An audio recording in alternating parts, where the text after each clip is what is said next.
I've seen so many perfect roast potato recipes online that today I'm going to put 5 of them to the test to see which one is best. It is going to be a very good day. Now I get it, a roast potato is a personal thing and this is definitely going to get your tongue wagging, much like my tongue wags when I see a roast potato. Your mum does it best, your nan, your dog. For me, it's got to be crispy, it's got to be fluffy in the middle, but some of you guys might completely disagree with that, and that's why today is fascinating. We're going to do the same potato for consistency, and this is the first one. Yes, folks, for consistency, these are all Maris Piper potatoes today, and I'm only going to make a few per batch, otherwise I'm basically going to potato land. Yeah, all right, so I'm going to get these nice and peeled. I am going to have a load of potato skins left over today that if you can air fry these or put them in the oven with a bit of salt and pepper, absolutely gorgeous. But no, we are going to try and get these roughly the same size. I mean, give or take. I'm not going to get a tape measure out. All right, so this first test, apparently there's some people that say that you do not need to parboil roast potatoes for a fluffy inside.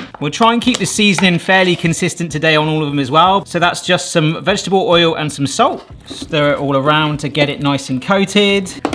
Into a tray. My oven is preheating, and just for reference, I was going to show you how I would normally do potatoes. We tend to parboil them a little bit, give them that little shake in a colander to fluff them up, and then roast them, turning them in oil. But this is going to be interesting. It's kind of like the ultimate lazy start. Yeah, I don't know. I guess out of the two, crispy or fluffy in the middle, I think I'd rather go crispy, which this should still get.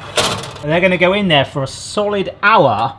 I'm going to love it if that method is the best one, and we are going to be fair to it. We will turn it around, I'll show you, but all of that sort of laziness and that simplicity of getting that crisper outer, I don't know if we're going to get that fluffy center, but I've never made batches of roast potatoes like we are today and compared them side by side. This is going to be fascinating. Oh, here we go, and this is only like 15 minutes. So with each of them, look at that. Oh, look at that color. That is why we're turning them. I'm going to turn them all about 2 to 3 times just to try and make it a bit consistent. But are these cooking too quick? Like the fact that they're not softened, they actually felt quite stubborn then.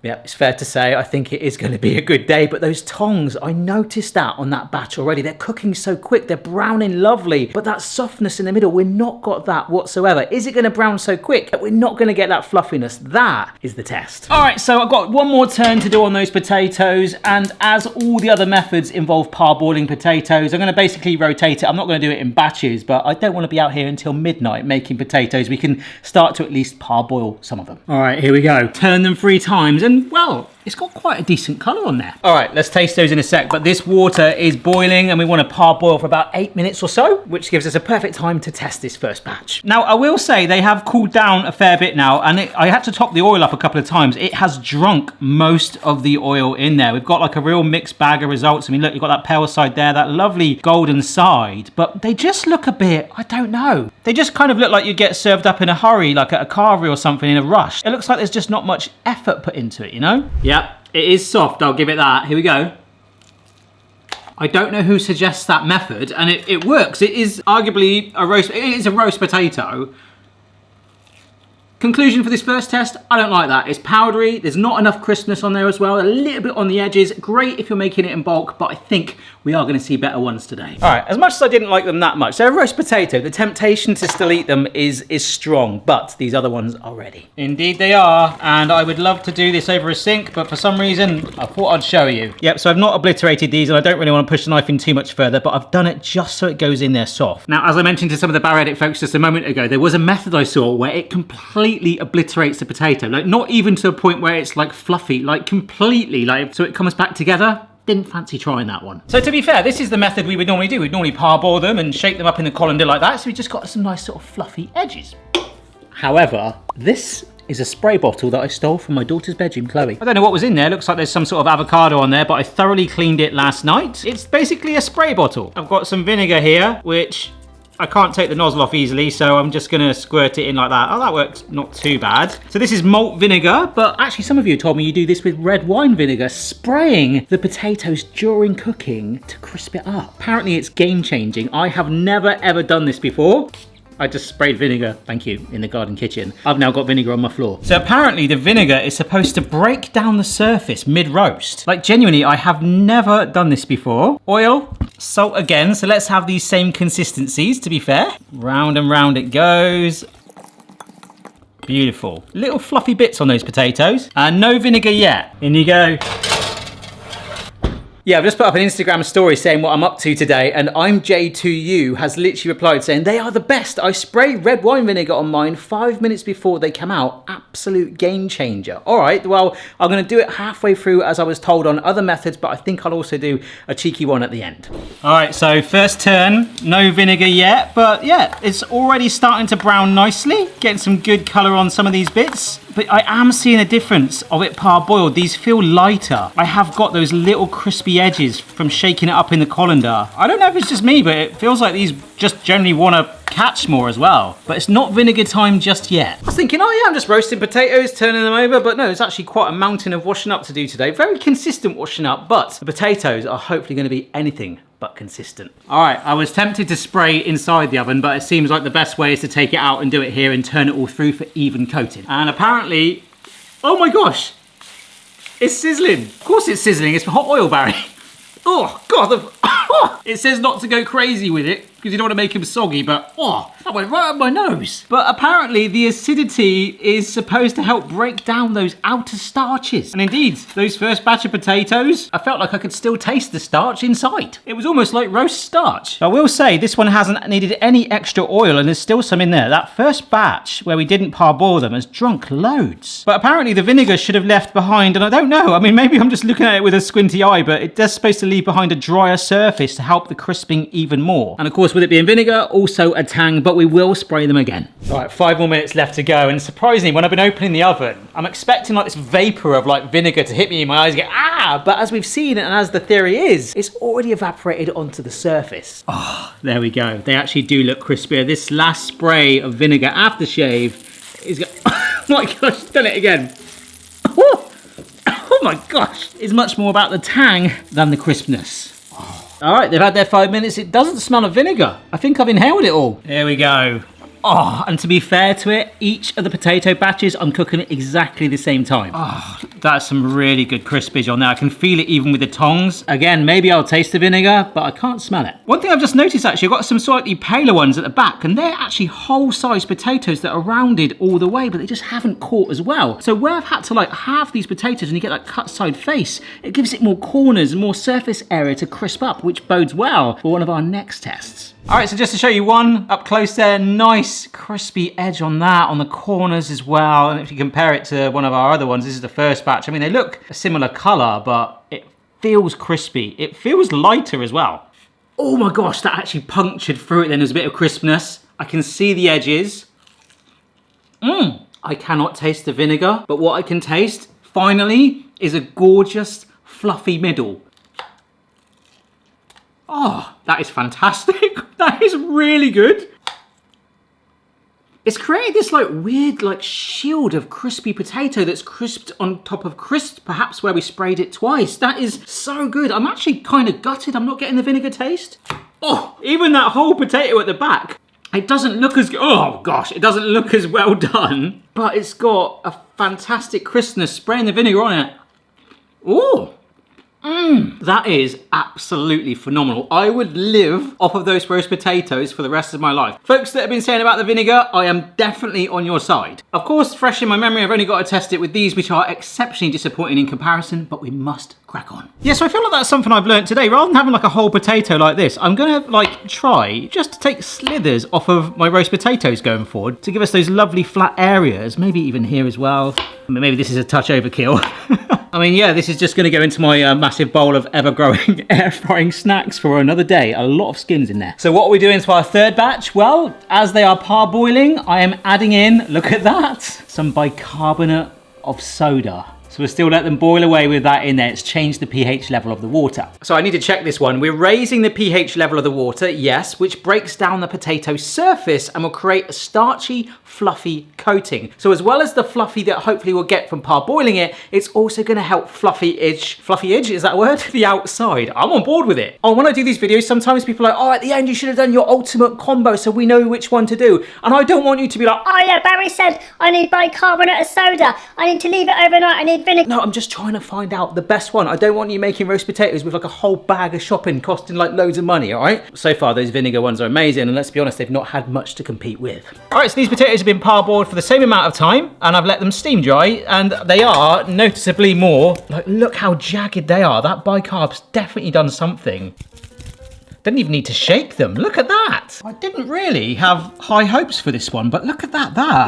That is promising, and they're still firm. We haven't obliterated them. Now, if anyone's got any tips on this is one thing that I don't necessarily like when I do this method. So we do shake it up in the colander, but that's some serious fluffage. Look, it sort of dampens it with that oil. But I want to stay consistent. Salt again, maybe not too much of a mix. Onto our tray, which is getting an absolute hammering. Okay, no, these have kept that fluffiness. Look at that. And if we get these little crispy bits here, oh no, one has broken. Might have got a bit aggressive with that. That might cook a lot quicker. Look, you've got these, I mean, that's the oil latching to it as well, but there's still these epic fluffy parts. I've got a feeling that little one there, that might get done quite quick and be epically crispy, but that is a lot of fluffage. Yeah, I'm amazed by that. I got some serious high hopes for this one. All right, have a look at these. They're crisping up so well that even though they're pale, those crispy edges, look, they're browning. Oh my word, look at that. Oh, that is fantastic. Oh my gosh. Oh, look at that. Look. First turn. I'm going to do 2 more just for complete clarity with all of them as well. I have been brushing them in any of the oil left over too. Oh, this is so good. This is promising. Oh, goodness me. Best day of my life. These look so crispy. Okay. Oh gosh, I'm going to break it. This pan is still really hot, but I don't know if you can see there, the real crispy edges all along there. Look, it's just got all these little pockets. That is amazing. I love it. All right, here we go. It's a really strange thing as well, because I don't think you're really gonna hear this crunch. I can see it, I can feel it. I'm probably gonna get it. That's also quite hot. Look at that surface there. You've got this lovely locked crispness all around it. I can like snap this off, and so fluffy in the middle. It's absolutely gorgeous, and it is crispier than the vinegar one. I need to go for a massive bike ride after this. Damn, they're good. And I've eaten 2. Yeah, I mean, they do actually look fairly similar. Obviously, they've all been cooked in the same oil, and that's the same thing. I wanted that consistency. So this is our first batch. You can see the smoothness, but then the added crispness from our vinegar one. But look, these little flakes that you're getting on there, these are 100% a step up. And one thing we've talked about is that surface area. This next one is gonna really push that. Okay, so for this next one, I fluffed these up super well. Again, they're in the oil, they're in the salt. I just got so addicted by that bicarb that I had to fluff them out. So steam dried again. But what we're gonna do is actually press down slightly. There we go. Oh my gosh, I've never done this before. Oh, that kind of broke. Oh no, it's still together. That's okay. Just a gentle press. Ah, it's helping having a flat edge on it. I'm surprised. They just sort of, they give up. Just, there we go. Gentle. There you go. Increasing the surface area so we can get some epic crispness on both sides of the potato, focusing on the top and the bottom. Yeah, I don't know. Some of these might actually come apart. Are these technically roast potatoes or squished potatoes? I'm all for that surface area though. Oh my gosh, look. It's fair to say I only needed to turn these over once. Look at them, look, some have separated, but look, we've got some big areas here of epic crispness. Huge surface area, look at that. Oh, that is cheeky. Yeah, I did flip them over so you can see that the same side. Look at that, look. So good. Have a look at these. Look, that one looks like a bit of halloumi. That is absolutely bonkers. Sorry, I've got some AI glasses to try out. I just thought I'd show you my point of view, which I might start doing more often if I keep these. I don't know. Look, folks, just in case I didn't get the glass footage, it looks like a piece of halloumi, this one, but there is some epic crispness on this. Oh my word. I'm trying to turn the volume up on it. Hey Meta, hey Meta, hey Meta. It's not doing it. Hey Meta, hey Meta, hey Meta. What am I looking at? You are looking at a tray of roasted potatoes. Hey Meta, what color are the potatoes? The potatoes are golden brown. Can you hear that? That's mad, isn't it? All right, that's enough of that. I don't want to get potato grease all over it if I send them back. So it's cooled down slightly now. Have a look at that. Compared to our standard no parboil potato earlier, just like worlds apart. I really want to sprinkle salt on it, but I haven't done that to the others, so we won't do that. I think this is going to be good. All right, here we go. Will we be saying Merry Crispness to these squished roast potatoes. That's so crispy. There's almost this caramelization to it as well, perhaps where the surface area has been squished and it's like developed that crispness. It's naturally sweetened with it, and it's absolutely gorgeous.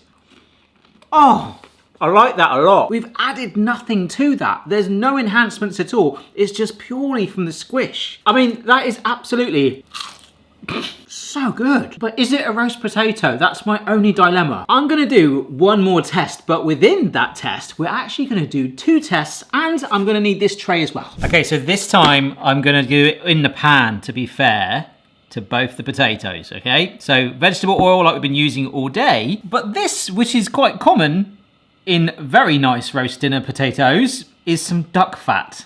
Slightly lower smoke point, but like more of like a meaty flavor to it, and a better crunch, arguably better browning. The color should be very different, but I wanted to do side by side the same potatoes, but will the duck fat make a difference versus vegetable oil? So I'm gonna warm these up. So what are we doing to both of those potatoes? Well, this is a bag of semolina, coarse grain. This should, and it's latching all over my worktop, this should latch to our potatoes, like dry and create, I guess, craggy? Can I use that word? Yes. Potentially super craggy, crispy edges that are going to latch to the oil, crisp up to the max with an already fluffy center. And that, like the bicarbonate of soda, like the vinegar, like the squished potatoes, I have never done those methods before. All fascinating in their own ways, but semolina was getting a lot of love. All right, so steam dried again, roughing it up, not quite as crazy as before, just to give something for the semolina to bite to, apparently, into all those nooks and crannies.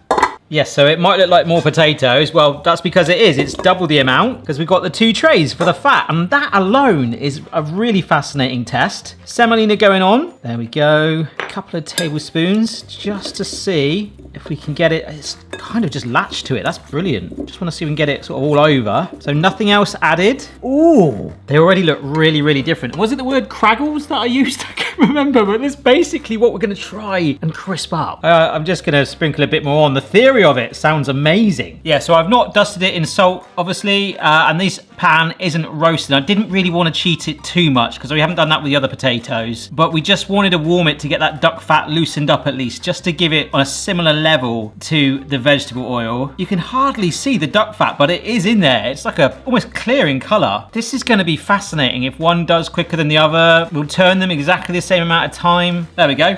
8 of each. Just need to make sure it fits in my oven. All right, so a little bit of good news. They both fit in the oven. Let's see how they turn out. I feel like I could write a novel about this video today, like the roast potato diaries. One man's quest for the ultimate roast potato. And like I say, I know there's so many other versions, so if you have something that you do, please let me know. I might do a follow-up, but right now it's the last thing I want to do, to be honest.